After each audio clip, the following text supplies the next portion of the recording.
안녕하세요. 저는 초등학생 아이를 키우고 있는 주부입니다. 결혼을 하고 몇 년 사이에 제 인생의 굴곡이 참 많았어요. 고작 몇 년인데 가슴이 벅찰 만큼 행복했던 순간도 있었고, 당장 세상에서 사라져버리고 싶을 만큼 우울했던 순간도 있었고, 감사한 일, 속상한 일, 억울한 일, 별의별 일이 다 있었습니다. 그 이야기를 좀 적어보려고 해요. 이제 완만히 올라가는 인생이 되기를 바라는 마음으로 제 이야기를 한번 들려드리겠습니다. 제가 26살 때 남편을 만나게 되었습니다. 저는 그때 직장에 다니고 있었어요. 제가 중학생 때부터 미술을 하다가 대학교도 디자인 관련 학과를 나왔거든요. 그리고 졸업 후에 곧장 연관된 직종으로 취업을 했습니다.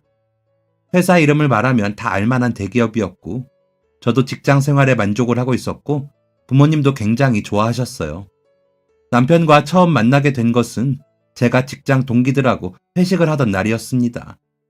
동기들하고 사이가 굉장히 좋아서 3, 4, 5 모여서 놀기도 하고 정기적으로 날 잡고 다 같이 모여서 회식을 하기도 했었어요. 그날은 동기 전부가 모여서 고깃집에서 회식을 하는 날이었습니다. 다음 날 출근도 안 하겠다. 오랜만에 동기들이 전부 다 모였겠다. 다들 한껏 신이 나서 고기도 많이 먹고 술도 많이 먹은 날이었죠. 그건 저도 마찬가지였고요.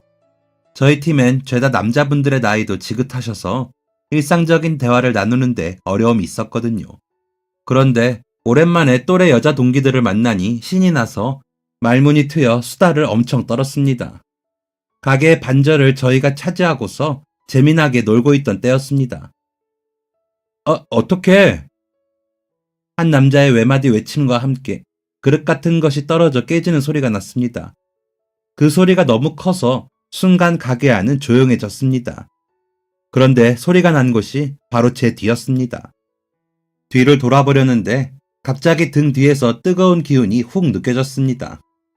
제가 깜짝 놀라서 일어났는데 옆에 있던 동기들이 놀라면서 허둥지둥 하더니 냅다 제 등에 물을 부었습니다.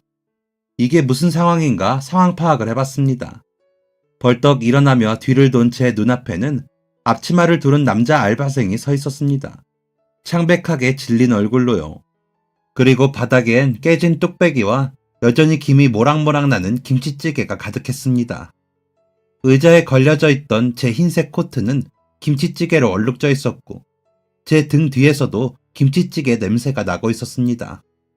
남자 알바생이 펄펄 끓는 김치찌개를 제 옷과 제 등에 쏟아버린 겁니다. 즐겁게 회식을 즐기던 저는 졸지에 구급차를 타고 응급실에 가는 신세가 되고야 말았습니다. 저와 동기 여자 둘, 그리고 알바생까지 함께 응급실로 갔습니다. 하필 옷을 벗기도 어려운 등 윗부분이라 하는 수 없이 옷을 잘라버렸습니다. 오랜만에 모인다고 아끼는 블라우스를 입고 나갔었는데 블라우스 따위는 생각도 나지 않았습니다. 너무너무 아팠거든요.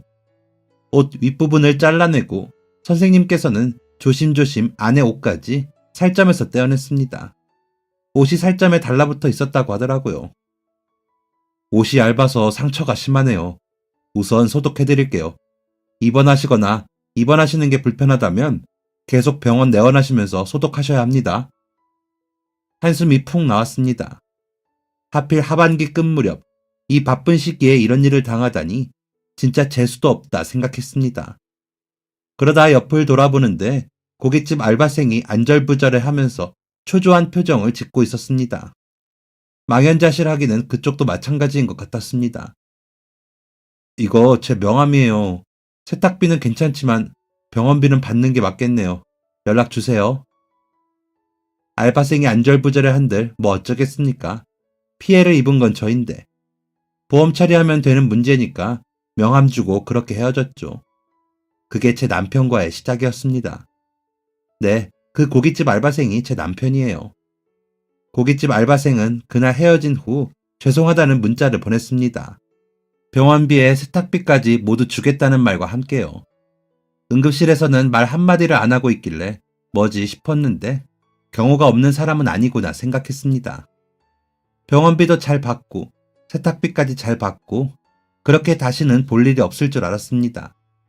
그런데 그 사건이 있고 한 두어 달 지난 후였나? 과장님이 저희 부서 사람들끼리 한잔 하자고 해서 회식을 하게 되었는데 회식 장소가 그 고깃집인 거예요. 그래서 그때 다시 마주치게 되었죠. 저희 부서 사람들이 술을 엄청 잘 먹거든요. 겁없이 넙죽넙죽 받아먹다가 훅 가기 때문에 중간에 몰래 바람 좀 쐬어주러 나가곤 해야 합니다. 회사 다니면서 생긴 요령이죠. 그렇게 바람 쐬러 나갔다가 그 알바생, 그러니까 남편과 대화를 좀 나누게 되었어요. 화상은 괜찮냐? 흉터는 안 남냐? 이런 대화를 나누다가 나이를 들었는데 저보다 1살 많더라고요. 고시 공부하면서 알바하고 있다고 했습니다. 그렇게 가까워지게 되었어요. 그러다 문자 몇 번 하고 둘이 밥도 한번 먹고 그렇게요. 그렇게 연인이 되었습니다. 고시 공부를 하고 있다던 남편은 작은 원룸에서 지내고 있었습니다. 저는 전적으로 그를 응원하고 밀어주기로 마음먹었어요. 사실 연애를 시작하기 전에 남편이 많이 조심스러웠거든요. 대학도 안 나오고 제대로 된 직장도 없는 남편이 저를 충분히 행복하게 해주지 못할 것 같다면서요. 하지만 그럼에도 사랑하는 마음이 더 컸기에 저희의 연애는 시작되었습니다. 저는 아침에 출근 전에 신랑의 집에 들렸습니다. 갈 때마다 매일 보온통을 가져갔어요. 왜 국 담는 엄청 큰 보온통 있잖아요. 거기에 어떤 날은 야채랑 과일 갈아서 넣어가고, 어떤 날은 홍삼 진액 듬뿍 풀어서 가져가고, 어떤 날은 머리가 맑아지는 차를 사서 타가기도 했습니다. 남편은 항상 자고 있었어요. 그럼 저는 자는 남편을 깨우고 차를 한 잔 먹었죠. 그럼 그제서야 차를 다 마신 남편이 꼬물꼬물 화장실로 들어가서 씻기 시작하고 저는 이부자리 정리를 했고요. 그 다음 남편이 의자에 앉는 모습까지 보고서 저는 출근을 했습니다. 그땐 그게 사랑인 줄 알았습니다. 돌이켜보니 초등학생도 그렇게는 안 키우겠더라고요. 그렇게 아침에 공부를 시켜놓고 출근을 하고 퇴근을 하면 다시 남자친구를 만나러 갔습니다. 남자친구는 평일에만 고깃집 오후타임 아르바이트를 했습니다. 바쁜 날은 유리창 너머의 남자친구한테 손인사만 하고 오고 조금 한가하면 가게 앞에서 얼굴 보고 인사하고 왔습니다. 회사 바로 앞에 있는 버스 정류장을 두고 남자친구 몇 초 보려고 15분을 걸어갔다가 다시 15분을 걸어와야 했지만 그땐 그게 행복했습니다. 그리고 주말에는 만나서 데이트를 했습니다. 공부하느라 힘들다는 푸념도 들어주고 집에서 잔소리가 심하다는 징징거림도 들어주면서요. 그러면서 데이트 비용은 전부 제가 냈습니다. 저는 부모님과 함께 살고 있지만 남자친구는 혼자 생활을 하고 있으니 생활비가 이만저만 많이 들 거 아니에요. 월세며 핸드폰비, 전기, 수도, 가스, 식비, 교재 비용 등등이요. 그래서 제 돈으로 데이트 비용도 내고 옷도 사입히고 했습니다. 그렇게 1년을 만났습니다. 매일 똑같이 했어요. 1년을 그렇게 죽어라 뒷바라지 했습니다. 그런데 결국 포기하더라고요. 나는 진짜 공부는 아닌 것 같아. 그래도 3년을 넘게 했는데 좀 더 해보는 게 좋지 않을까? 공무원 아무나 되는 줄 알아? 아, 됐어. 나도 할 만큼 했어. 아, 나 이제 뭐 해먹고 사냐? 스스로 포기해놓고 스스로를 자책하며 신세한탄하는 꼴이 지금 생각해보면 진짜 찌질하게 짝이 없는데 그땐 연민의 감정이 몰아쳤습니다. 이 남자를 어떻게 해서든지 도와줘야겠다고 생각했습니다. 그런데 딱히 방안이 떠오르지를 않더라고요. 그때 남자친구가 그동안 너무 공부만 했다면서 좀 쉬고 싶다고 했고 저는 제 돈으로 남자친구 여행도 보내줬습니다. 머저리도 이런 머저리가 따로 없죠. 돌아와서도 한동안 남자친구는 띵가띵가 놀았습니다. 처음엔 제가 돈 지어주면 고맙다고 말이라도 했는데 나중엔 그냥 당연하게 돈 받아가더라고요. 제가 무슨 ATM이라도 되는 것처럼요. 아무튼 그러다가 남자친구가 취직을 했습니다. 진짜 느닷없이요. 무슨 회사인데? 그냥 아는 형이 다니는 회사에 추천받아서 들어간 건데 그냥 물건 파는 거래. 정수기 이런 거. 영업이야, 영업.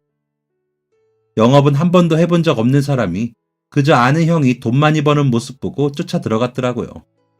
뭐 본인이 선택한 거니까 한번 해봐라 하고 냅뒀죠. 결과는 뻔했습니다. 남 앞에서 능청스럽게 말도 못하고 아부는 더욱 못하는 남자친구는 인센티브는 단 한 번도 손에 쥐어본 적 없고 직장인 평균 월급에 한창 못 미치는 기본급만 받아왔습니다. 그렇게 3개월을 일하다가 어찌어찌 같은 회사 다른 부서로 들어가게 되었습니다. 그제야 겨우 월급다운 월급 받으면서 회사 다녔죠. 그렇게 반년 정도 일하다가 저희는 결혼을 하게 되었습니다. 웃기죠. 그런 사람 뭘 보고. 그땐 진짜 눈에 뭐가 씌워져 있었나 봅니다. 부모님 반대도 장난 아니었습니다. 저희 아버지가 당시 대학교에서 학생들 가르치시는 교수였습니다. 어머니는 책을 쓰시는 분이셨고요. 두 분 사이에서 첫째 딸로 태어난 저는 정말 많은 사랑을 받고 자랐습니다. 어머니가 책을 쓰시기는 했지만 집에서 작업을 하셔서 거의 가정주부나 다름없었어요. 매일 학교 끝나면 어머니가 해주시는 맛있는 밥을 먹었고 모르는 숙제를 아버지가 봐주셨습니다. 가족 여행도 종종 다녔어요. 해외도 간 적이 몇 번 있고요. 저 고등학생 때는 1년 동안 어머니랑 둘이 영국으로 유학도 다녀왔습니다. 그렇게 두 분은 저에게 지극정성이셨고 제게 거는 기대도 크셨고 저를 많이 존중하고 아끼셨어요. 그러니 두 분 마음에 제 신랑감이 차지 않으셨겠죠. 학벌이나 집안 환경을 떠나서 직업이 변변찮은 게 가장 탐탁치 않으셨을 겁니다. 거기다가 사람이 싹싹하길 하나요? 인품이 훌륭하길 하나요? 어딘가 껄렁껄렁하고 나사 하나 빠진 듯 구는 그 남자가 영 못 믿어오셨던 것 같습니다. 게다가 저희 시댁에 시아버지가 안 계시거든요. 시어머니 혼자서 힘들게 남편을 키우셨습니다. 그게 잘못된 건 아닌 걸 알지만 그래도 자식을 보내야 하는 부모님 입장에서는 또 그게 아니잖아요. 하지만 당시 눈에 뭐가 씌어져 있던 저는 부모님의 말이 하나도 들려오지 않았습니다. 너 그런 놈이 뭐 좋다고 만나? 보는 눈이 그렇게 없어? 너 평생 그놈 뒷바라지만 하면서 살 거야? 아빠, 자꾸 놈놈 하지 마. 그 사람도 귀한 남의 자식이거든. 내가 뒷바라지를 하던 말던 난 그 사람이랑 결혼할 거야. 부모님 속도 모르고 그렇게 바락바락 우기면서 저는 끝끝내 그 결혼을 하고야 말았습니다. 제 무덤을 스스로 파서 들어갔던 바보 같은 날이었죠. 남편은 생활력이 아예 없는 사람이었습니다. 그리고 돈의 개념 또한 없었고 무지했습니다. 아파트 관리비를 왜 내야 하는 건지, 왜 그렇게 많이 내야 하는 건지도 이해를 하지 못했고, 고정적으로 나가는 돈들은 생각하지도 않고 버는 족족 흥청망청 돈을 써댔습니다. 이대로는 큰일 나겠다 싶더라고요. 그래서 남편 월급은 제가 관리하기로 했습니다. 그러니까 무슨 남자는 사회생활 하면서 술 한 잔씩 사야 하는 일이 있다는 둥, 나이가 어려서 커피도 한 번씩 돌려야 한다는 둥, 셔츠를 새로 사야 한다는 둥, 갖은 핑계를 대가면서 용돈을 엄청 받아갔습니다. 그때 저는 또 그런 말들에 홀랑 넘어가서 돈을 줬고요. 대신 내가 더 아끼자는 마음으로 미련하게 살았네요. 그렇게 한 6개월을 살았나. 갑자기 회사를 그만두겠다더라고요. 그동안 그만둘까 고민을 했던 것도 아니었고 저랑 상의를 한마디도 하지 않고 그냥 그만두겠다고 통보를 했습니다. 표정이 좋지 않길래 회사에서 무슨 일이 있었나 싶었죠. 한참을 어르고 달랜 끝에 드디어 씩씩거리면서 남편이 입을 열었습니다. 나 지난번에 동창회 다녀왔잖아. 계속 그때 생각이 나서 안 되겠어. 아니, 회사를 그만두겠다고 하는 이유를 말하랬더니 갑자기 뜬금없이 동창회 얘기를 꺼내더라고요. 무슨 얘긴 거 하니 초등학교 동창회에서 오랜만에 학창시절에 친했던 친구가 나왔답니다. 몇 년 동안 소식도 없었던 친구였던지라 반갑게 인사를 하는데 친구의 차림새가 예전과 상당히 다르더랍니다. 과거에는 항상 배실배실 웃고 다니며 맨날 코를 흘려서 별명이 코찔찔이었던 친구가 멀끔해져서 왔다는 겁니다. 그것도 꽤나요. 사업을 한다고 했대요. 집이 좀 살았던 친구라 부모님 도움받아서 이른 나이에 사업을 시작했는데 그게 많이 잘 되었다면서 값비싼 시계와 명품 지갑을 자랑했더랍니다. 그런데 그게 제 남편이 화날 일인가요? 이상하게도 남편은 거기에 화가 났대요. 자기보다 못하다고 생각했던 친구가 감히 넘볼 수도 없을 만큼 성장을 해버렸으니 배가 아팠나 보죠. 본인이 노력하지 않은 건 생각도 못하고요. 곱씹을수록 그 친구가 부러웠던 남편은 자기도 사업을 할 테니 회사를 그만둔다는 거였습니다. 자본금은 사업도 돈이 있어야 하는 거야, 여보. 나도 알아. 그걸 누가 몰라? 내가 알아서 할 거야. 대체 뭘 알아서 하겠다는 건지 한번 냅둬봤습니다. 그러니까 진짜 회사를 그만두더라고요. 그리고는 한동안 사업 준비를 핑계로 놀기만 했습니다. 1달 반 정도를요. 보는 내내 속이 터졌지만 그때까지만 해도 이 남자 없으면 안 될 것 같았거든요. 그래서 마냥 기다렸습니다. 슬쩍슬쩍 일은 하면서 준비해야 되지 않겠냐. 가만히 있는다고 자본금이 생기지는 않을 거다. 라면서 압박 아닌 압박을 하긴 했죠. 그러니까 이 사람이 갑자기 막노동을 시작하더라고요. 자기가 생각했을 때 막노동이 제일 빠른 시간에 많은 돈을 벌 수 있는 일이랍니다. 솔직히 그땐 좀 기가 차더라고요. 찾아보면 할 일이 많을 텐데 왜 멀쩡한 몸 혹사시키면서 그러나 이해가 안 되었습니다. 그냥 회사 다니면서 사업 준비하면 안 되는 거였나 싶기도 했고요. 그러던 어느 날 저희 친정엄마가 저희 집에 놀러 오셨고 그때 남편이 막노동을 한다는 것을 알게 되었습니다. 저희 엄마 속이 말이 아니라는 것은 표정만 봐도 알 수 있었습니다. 엄마가 그날 공사장에 먼지를 뒤집어 쓴 남편의 모습을 보고 충격을 받으셨는지 집에 가셔서 곧장 알아놓으셨습니다. 아버지가 전화로 엄마 무슨 일 있었냐고 여쭈셔서 알게 되었어요. 제가 상황을 설명드리니까 황당하기는 아버지도 마찬가지셨습니다. 그리고 일주일 뒤 아버지에게 다시 연락이 왔습니다. 아빠가 돈 대줄 테니까 무슨 사업할 건지 나한테 와서 얘기하라고 해. 아버지가 사업자금을 주신다고 하더라고요. 안 그래도 된다고 저희가 알아서 해보겠다고 했는데 아버지가 진짜 괜찮은 생각이 있으면 사업해보는 것도 나쁘지 않을 거라면서 한번 얘기나 해보자고 하셨습니다.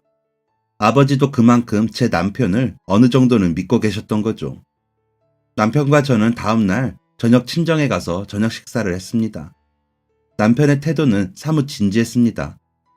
남편은 고깃집에서 아르바이트를 했던 경력을 살려서 고깃집을 운영해보고 싶다고 했습니다. 괜찮은 2층짜리 상가 매물도 봤다고 하더라고요. 가족 단위로 외식하러 나오는 손님들을 겨냥해서 갈비를 팔아보고 싶다고 했습니다. 고기 대주는 거래처들도 몇 군데 추려 놓았더라고요. 예상외로 철저하게 준비해서 왔더군요. 남편의 얘기를 한참 듣던 아버지가 알겠다면서 필요한 경비를 모두 대주신다고 하셨습니다. 보증금과 인테리어 비용, 그 외 식자재나 가구 등 가게 오픈하기에 필요한 모든 것들을 말이죠. 식사 마치고 집에 가는 내내 남편이 자기는 부모복이 없는데 대신 장인어른복이 있다면서 평생 효도하고 잘하겠다면서 오두방정을 떨었습니다. 그때까지는 정말 앞으로 찬란한 미래들만이 저희를 반겨줄 줄 알았습니다. 1달 반의 공사를 끝내고 드디어 식당이 오픈을 했습니다. 호기롭던 남편은 다시 겁쟁이가 되었습니다. 홍보를 어떻게 해야 하는지도 몰랐고 가게 운영을 어떻게 해야 하는지, 직원들 관리는 어떻게 해야 하는지, 위생적인 부분, 안전관리 등 아무것도 할 줄 아는 게 없었습니다. 무능한 사장의 일처리를 대신해야 하는 사람은 바로 저와 저희 시어머니셨습니다. 저희 시어머니 정말 대단하신 분입니다. 남편이 초등학교 들어가기도 전에 사고로 시아버지가 돌아가셨습니다. 그때부터 시어머니가 혼자 남편을 키워냈어요. 대충 예상은 했지만 남편이 학창시절에 말도 못하게 속을 썩였다고 했습니다. 밖에서 우당탕 뛰놀고 친구랑 싸우고 이런 것만 하면 다행인데 시어머니한테 진짜 못되게 했다고 하더라고요. 말도 나쁜 말만 골라서 하고 대못 박는 짓은 다 하고 다녔답니다. 어릴 때부터 시어머니를 창피하게 생각했고 홀어머니 밑에서 자란 것을 부끄러워한 남편은 시어머니를 어머니 취급하지도 않았대요. 저도 이건 남편이랑 살다가 나중에 시어머니 입에서 듣게 된 것이었습니다. 그런데 대충 알고 있었습니다. 남편이 시어머니를 대하는 태도에서 딱 나왔거든요.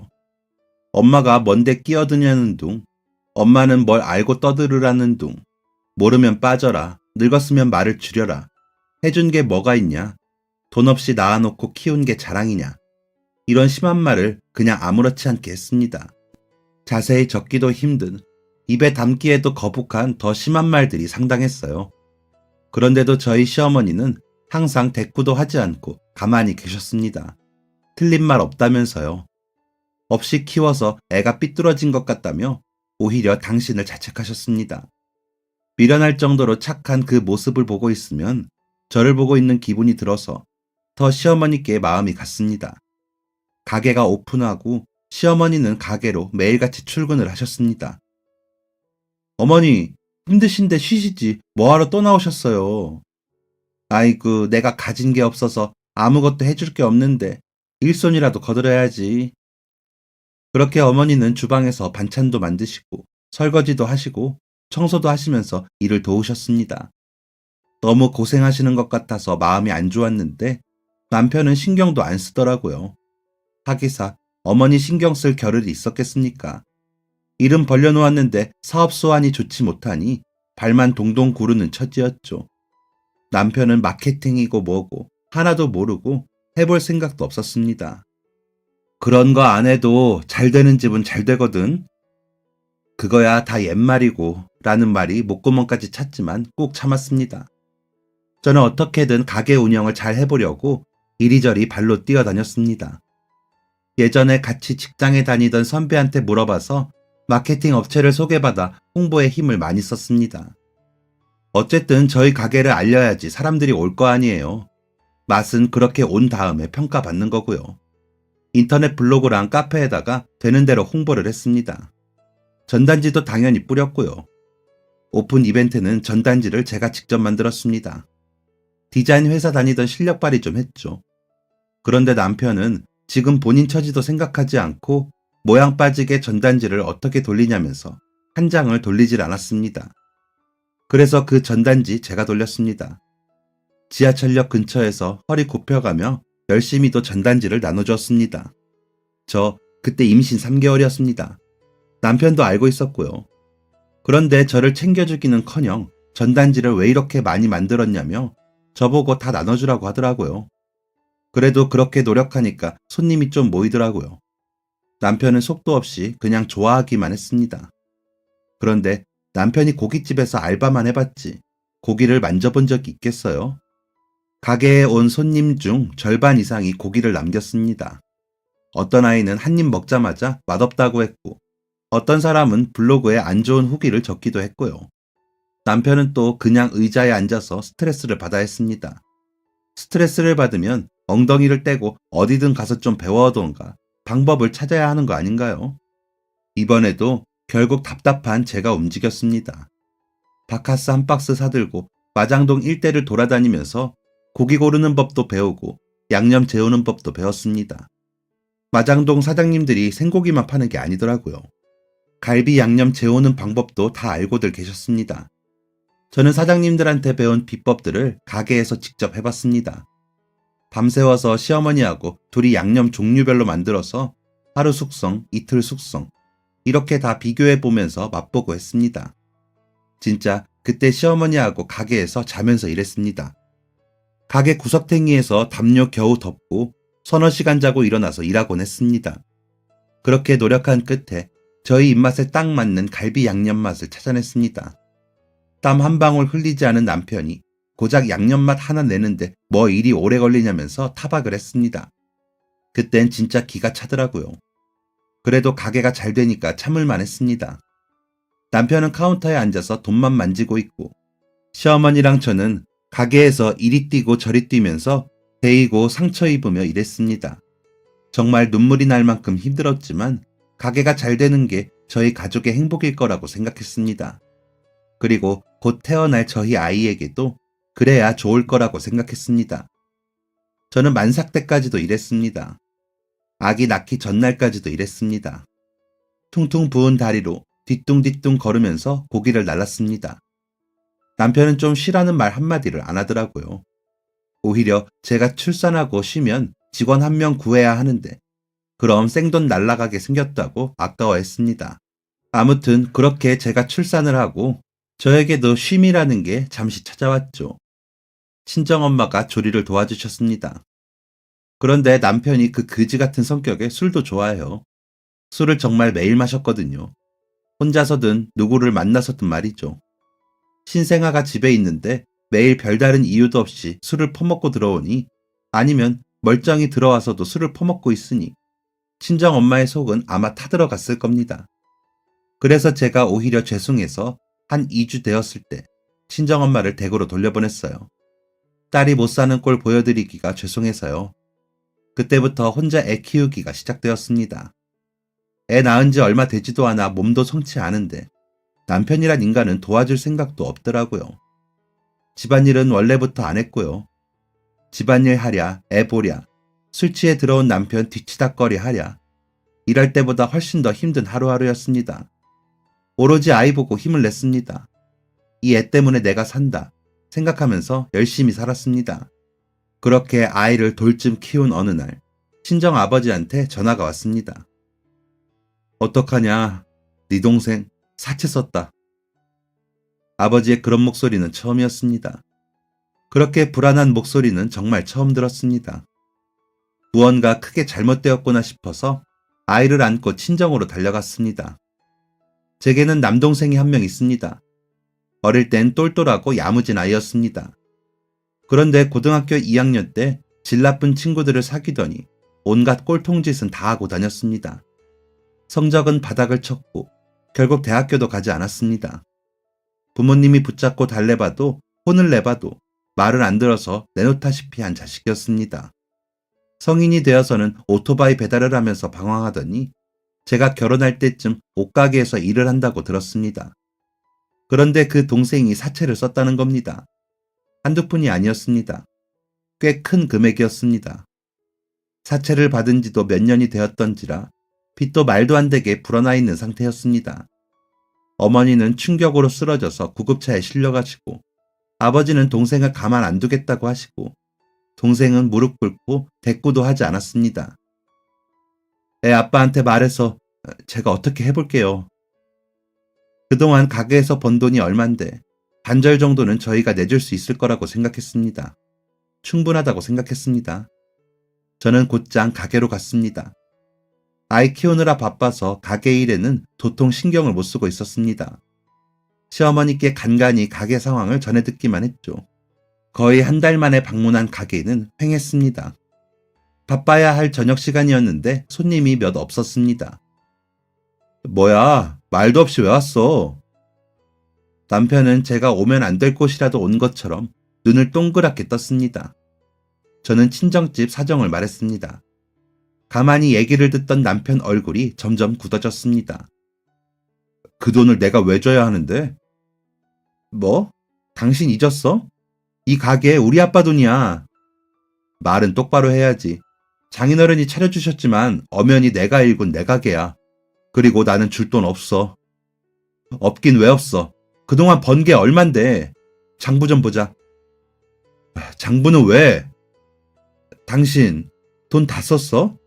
설마 그 많은 돈을. 진짜야? 진짜 돈 다 썼어? 전부 다? 한 푼도 없어? 진짜 설마 했습니다. 가게 장부도 다 뒤져보고 남편이 가진 카드 내역서, 통장 전부 다 확인했습니다. 진짜 그 돈을 다 썼더라고요. 그동안 1년 넘게 거의 2년 동안 번 돈을 전부 다요. 그 많은 돈을 다 술을 처먹었더라고요.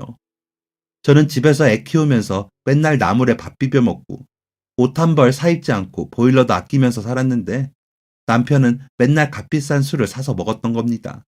그리고 최근 몇 달 가게 운영이 잘 안 되고 있더라고요. 안 봐도 뻔하죠. 남편이 친절하기를 합니까? 겸손하기를 합니까? 서비스를 개판으로 한 것 같았습니다. 결국 남동생이 빚은 아버지의 퇴직금을 모두 털어 갚게 되었습니다. 그리고 정확히 석 달 뒤에 어머니가 돌아가셨습니다. 원래도 몸이 좀 안 좋으셨어요. 그런데 동생의 일이 꽤나 충격적이셨나 봅니다. 꼬박 3달을 끙끙 앓아누우시다가 심장마비로 세상을 떠나셨습니다. 그 후 아버지는 조용히 술에 빠져 사셨어요. 술만 먹으면 마음이 우울해진다면서 생전 술을 입에도 안 대셨던 분인데 어머니가 그렇게 돌아가시고는 아버지는 술만 드셨습니다. 그리고 간암으로 어머니가 돌아가신 다음 해에 어머니 곁으로 가셨습니다. 줄초상이라고들 하죠. 1년 사이에 부모님 두 분을 떠나보냈고 제 심경이 말이 아니었습니다. 앞으로 어디에 마음을 둬야 하나 너무 슬픈 와중에 남편이랑 남동생이란 것들은 보험금 얘기만 하고 앉아있더라고요. 그때 저를 위로해주는 건 오직 시어머니 뿐이셨습니다. 시어머니는 부모 없이 자란 서름을 누구보다 잘 안다며 더 늦게 알아도 될 것을 왜 이리 일찍 알아서 마음고생을 하냐며 저를 위로해 주셨습니다. 그때 시어머니 아니었으면 정말 힘들었을 것 같습니다. 부모님의 집을 정리하고 두 분의 보험금은 남동생과 제가 반으로 나눠 가지게 되었습니다. 그런데 제 부모님이 돌아가신 건데 남편이 돈을 내놓으라고 하더라고요. 가족이면 다 같이 쓰는 거 아니냐면서요. 그렇게 달라고 하는 태도가 이상하게 초조해 보였습니다. 뭐 때문에 돈을 달라고 하는 거냐 계속 캐물으니 결국 대답을 하는데 빚이 있다는 겁니다. 제가 모르는 빚이었습니다. 도박을 했대요, 글쎄. 그것도 5천만 원이나요. 남동생과 나눈 제 몫이 딱 5천만 원이었습니다. 어쩌겠어요. 애아빠가 빚이 있다는데 돈을 줬죠. 참으로 멍청하게도요. 그 무렵 아이가 어린이집을 다니기 시작했고 저는 다시 가게 일을 돕게 되었습니다. 그런데 제가 모르는 사이에 새로운 직원이 들어와 있더라고요. 들어보니 벌써 1년이 되었다고 했습니다. 게다가 일을 얼마나 잘하는 건지 1년 사이에 매니저를 달았더라고요. 원래 있던 남자 매니저는 보이지 않았고요. 남편한테 왜 저한테 말하지 않았냐고 하니까 하는 말이 자기 가게인데 왜 그런 걸 다 보고해야 하냐면서 성을 내는 겁니다. 그때까지만 해도 무슨 이유가 있겠거니 했습니다. 그랬습니다. 그렇게까지 믿었습니다. 그랬는데 그 새로운 매니저랑 바람을 피고 있다니요. 촉이 쎄하다 싶었는데 어떻게 그 촉을 피해가지는 않는 걸까요? 다들 퇴근했는데 남편이 혼자 가게에서 술 먹고 들어간다길래 그러라고 했습니다. 저는 애기 어린이집 끝나는 시간에 데려와서 집에 있었고요. 그런데 제가 가게에 지갑을 두고 온 겁니다. 그냥 다음날 가서 찾을까 하다가 애기가 늦었는데 잠도 안 자고 쌩쌩하길래 산책할 겸 가게에 갔습니다. 가면서 남편도 같이 데리고 오려고요. 그렇게 가게에 갔다가 보게 되었습니다. 남편과 새로운 매니저의 참혹한 불륜 현장을요. 저 그런 상황에서 냉정하게 카메라를 들고 사진 찍어서 증거 남기는 그런 사람 못 됩니다. 억울하고 분통이 터지는 사람입니다. 냅다 가서 쌍으로 머리채 잡고 흔들었습니다. 상 위에 와인이랑 케이크랑 별 지랄을 다 해놨더라고요. 다 집어던지고 왔습니다. 그날 남편은 집에 들어오지 않았고 저는 밤새 펑펑 울었습니다. 정신이 아늑해졌습니다. 앞으로 어떻게 살아야 하나 무서웠습니다. 남편이 잘못했다고 싹싹 빌겠지 했습니다. 하지만 제 예상과는 전혀 달랐습니다. 빌기는커녕 이혼 서류를 내밀었습니다. 다 알았잖아. 도장 찍어. 아, 그리고 너 줄 돈 없다. 집에서 애만 키웠으면서 재산 가져갈 생각하고 있는 건 아니지? 목 놓아서 울었습니다. 나한테 어떻게 이럴 수가 있냐고 소리치고 떼써봐도 달라지는 건 없었습니다. 남편은 띠동갑의 그 어린 여자한테 이미 홀랑 넘어가 있었습니다. 남편은 짐을 싸들고 나갔습니다. 그리고 남편 명의로 되어 있던 전셋집도 집주인한테 말해서 집을 빼겠다고 했더라고요. 제 아들과 저는 졸지에 길거리에 나앉는 신세가 되었습니다. 그때 저를 찾아온 건 다름 아닌 저의 시어머니였습니다. 아가, 이게 어떻게 된 거냐? 미안하다. 내가 정말 미안해. 내가 끝까지 가게에 나갔어야 했는데 이래서 나오지 말라고 했구나. 이래서. 몇 달 전부터 남편이 시어머니한테 가게에 나오지 말라고 했다더라고요. 그때는 아무 생각 없이 이제야 남편이 철들었나 했는데 자신이 바람피는 것을 들키지 않으려고 그랬던 거였습니다. 그리고 나중에 알고 보니까 남편이 저희 부모님 돌아가신 보험금 5천만 원을 가져가서 빚을 갚은 게 아니었습니다. 초조해 보이는 그 행동이 다 연기였더라고요. 그 어린 년하고 살 집을 구해서 살고 있었습니다. 두 집 살림을 했던 거죠. 그렇게 믿는 구석이 있으니 저한테 바로 이혼 서류를 가져온 거고요. 짐승만도 못한 버러지였습니다. 시어머니는 정말 몰랐다며 미안하다고 펑펑 우셨습니다. 미안하다. 내가 잘못 키워서. 내가 아들을 잘못 키워서 그런 거야. 정말 미안하다, 아가. 내가 너를 처음 봤을 때 결혼을 말렸어야 했어. 내 아들 같은 그런 놈 만나지 못하게 말렸어야 했어. 어머니는 진심으로 제게 사과를 하셨습니다. 어머니 탓이 아니란 건 누구보다 잘 알고 있습니다. 제 스스로 제 발목을 잡은 거였습니다. 남편은 시어머니에게도 연락을 하지 않았습니다. 가게는 운영하는 것 같았지만 가지 않았습니다. 생각만 해도 속이 쓰렸습니다. 저는 아들과 함께 시어머니 댁으로 들어갔습니다. 시어머니는 남편이 결혼 전에 살던 그 집에서 계속 혼자 살고 계셨습니다. 제가 시어머니 이사 좀 시켜드리자고 해도 남편은 알아서 잘 사는 사람한테 뭐하러 돈 쓰냐며 아까워했습니다. 시어머니는 아주 오래된 빌라 1층에서 그렇게 혼자 살고 계셨습니다. 시어머니 댁에서 생활하게 된 지 일주일이 된 어느 날 시어머니께서 저를 불러 앉히셨습니다. 아가, 이거 내가 옛날에 남의 집서 일할 때 받은 건데 그 집이 상당한 부잣집이었거든. 거기 사모님이 나이가 지긋했는데 내가 거기서 오래 일하고 사모님 장례까지 치렀어. 그때 그 사모님이 돌아가시기 전에 나한테 준 거야. 퇴직금이라면서. 잘 갖고 있으라면서. 나야 이런 거 관심도 없고 잘 몰라서 마냥 갖고 있긴 했는데 아마 엄청 귀한 걸 거야. 허튼 소리 하시는 분은 아니었거든. 이제 이거 너가 가져라. 가져다가 팔든 뭐하든 알아서 해. 너네 결혼할 때 그놈한테 주니까 이딴 거 누가 쓰냐면서 마다하더라. 시어머니는 제 앞에 금색 보자기를 내미셨습니다. 그 안에는 무슨 무늬가 가득한 그릇이 총 5개가 들어있었습니다. 대충 봐도 엄청 오래된 듯한 그릇이었습니다. 크기도 다양했고요. 이게 대체 뭘까 혼자 고민을 해보다가 한번 골동품 감정을 맡겨보았습니다. 그런데 그 감정하시는 분이 한참 그릇을 보시다가 저를 보고 물어보시더라고요. 이 그릇 어디서 나셨어요? 관리를 아주 잘하셨네. 돈 꽤나 나오겠는데요? 그때까지만 해도 그 꽤나가 얼마 정도인지 몰랐습니다. 한 몇백만 원 하려나 했습니다. 몇백만 원도 엄청 큰 돈이었죠. 얼마가 되든지 팔아야겠다고 생각했습니다. 당장은 그 그릇보다 돈이 급했으니까요. 그런데 감정하시는 분이 한 번 더 그릇을 살피시더니 5개 그릇 모두 팔면 자그마치 4억은 나올 거라는 겁니다. 진짜 입에서 억소리가 나왔습니다. 4억이라니. 그릇 5개가 4억이라니요. 얼마가 되었든 그릇을 판매하려고 했던 저는 다시 그릇을 꽁꽁 싸매고 집으로 돌아갔습니다. 시어머니한테 말씀을 드려야 할 것 같았어요. 시어머니께 그릇의 가격을 말하니까 하시는 말씀이 아가 마음대로 해라 라고 하시는 겁니다. 일주일을 고민했습니다. 정말 제가 마음대로 팔아도 될지 걱정이 되었거든요. 고민 끝에 결국 그릇을 다 팔았습니다. 억소리 나는 금액만큼 세금도 많이 냈지만 그대로 어머니랑 저랑 아들이랑 살 작은 전세는 얻을 수 있었습니다. 바로 어머니한테 이사 가자고 말씀드렸고 저희는 바로 옆 동네에 있는 아파트로 이사를 갈 수 있었습니다. 그 일을 시작으로 다른 일들이 술술 잘 풀리기 시작했습니다. 아니, 마치 남편과의 이혼 이후 제 삶이 술술 풀린 것 같습니다. 저는 회사를 다닐까 고민하다가 집에서 할 수 있는 일을 찾아보았습니다. 그러다가 사진 편집하는 일을 시작했습니다. 결혼식 사진이나 웨딩 화보, 인물 화보 등 모든 사진은 포토샵을 거쳐가잖아요. 사업자 내걸고 집에서 일을 시작했습니다. 의외로 수완이 좋아서 회사 다니며 받는 월급에 배를 벌었습니다. 그때 깨달았습니다.